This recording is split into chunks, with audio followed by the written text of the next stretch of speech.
পাকিস্তানের সামরিক ভান্ডারের অবস্থা এখন তেমন একটা ভালো নয়। অর্থনৈতিক সংকট আর সীমিত সম্পদের কারণ তাদের সামরিক শক্তি বাড়ানোর পথে বড় বাধা। সামরিক সরঞ্জাম আধুনিক করা বা নতুন অস্ত্র কেনার জন্য প্রয়োজনীয় অর্থের ঘাটতি রয়েছে। এই পরিস্থিতিতে দেশটির সামরিক ক্ষমতা বৃদ্ধি করা বেশ কঠিন হয়ে দাঁড়িয়েছে। তবে পাকিস্তান একা নয়, দুটো দেশ তাদের পাশে দাঁড়িয়েছে, যারা তাদের সামরিক উচ্চাকাঙ্ক্ষায় জ্বালানি যোগাচ্ছে। পাকিস্তানের সবচেয়ে বড় মিত্র হিসেবে চীন দীর্ঘদিন ধরে তাদের সামরিক ও অর্থনৈতিক সহায়তা দিয়ে আসছে। চীনের সঙ্গে পাকিস্তানের কৌশলগত সম্পর্ক এখন আরও গভীর হয়েছে। চীন পাকিস্তানকে অত্যাধুনিক অস্ত্র, যুদ্ধবিমান এবং প্রযুক্তি সরবরাহ করছে। এছাড়া চীনের বেল্ট অ্যান্ড রোড প্রকল্পের অংশ হিসেবে পাকিস্তানে বড় বড় অবকাঠামো প্রকল্পও চলছে, যা পরোক্ষভাবে তাদের সামরিক লজিস্টিক্সকে শক্তিশালী করছে। চীনের পাশাপাশি তুরস্কও পাকিস্তানের সামরিক শক্তি বাড়াতে গুরুত্বপূর্ণ ভূমিকা পালন করছে। তুরস্কের সঙ্গে পাকিস্তানের সম্পর্ক ঐতিহাসিকভাবে বন্ধুত্বপূর্ণ। সাম্প্রতিক বছরগুলোতে তুরস্ক পাকিস্তানকে ড্রোন প্রযুক্তি, নৌযান এবং অন্যান্য সামরিক সরঞ্জাম সরবরাহ করছে।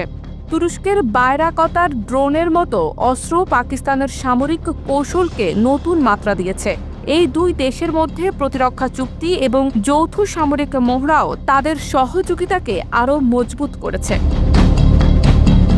পাকিস্তানের অর্থনীতি বর্তমানে বড় চ্যালেঞ্জের মুখে।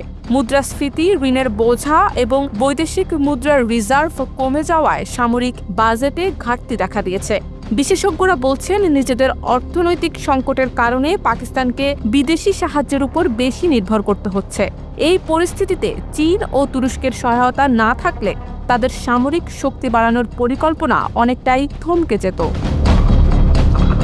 পাকিস্তানের সামরিক শক্তি বৃদ্ধির প্রচেষ্টা দক্ষিণ এশিয়ার আঞ্চলিক রাজনীতিতে বড় প্রভাব ফেলছে। বিশেষ করে ভারতের সঙ্গে তাদের দীর্ঘদিনের প্রতিদ্বন্দ্বিতার প্রেক্ষাপটে এই উন্নয়ন গুরুত্বপূর্ণ।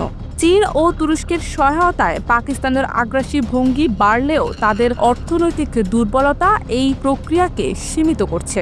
ফলে আঞ্চলিক ক্ষমতার ভারসাম্য বজায় রাখতে ভারত সহ অন্যান্য দেশও নিজেদের সামরিক প্রস্তুতি জোরদার করছে। পাকিস্তানের সামরিক ভবিষ্যৎ অনেকটাই নির্ভর করছে চীন ও তুরস্কের সঙ্গে তাদের সম্পর্কের উপর।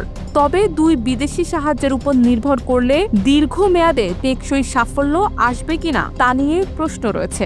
অর্থনৈতিক স্থিতিশীলতা না আসা পর্যন্ত পাকিস্তানের সামরিক উচ্চাকাঙ্ক্ষা সীমিত থাকতে পারে। তবে চীন ও তুরস্কের ক্রমবর্ধমান সমর্থনে পাকিস্তান আঞ্চলিক ক্ষমতার খেলায় গুরুত্বপূর্ণ খেলোয়াড় হিসেবে থাকবে বলেই মনে করছেন বিশ্লেষকরা।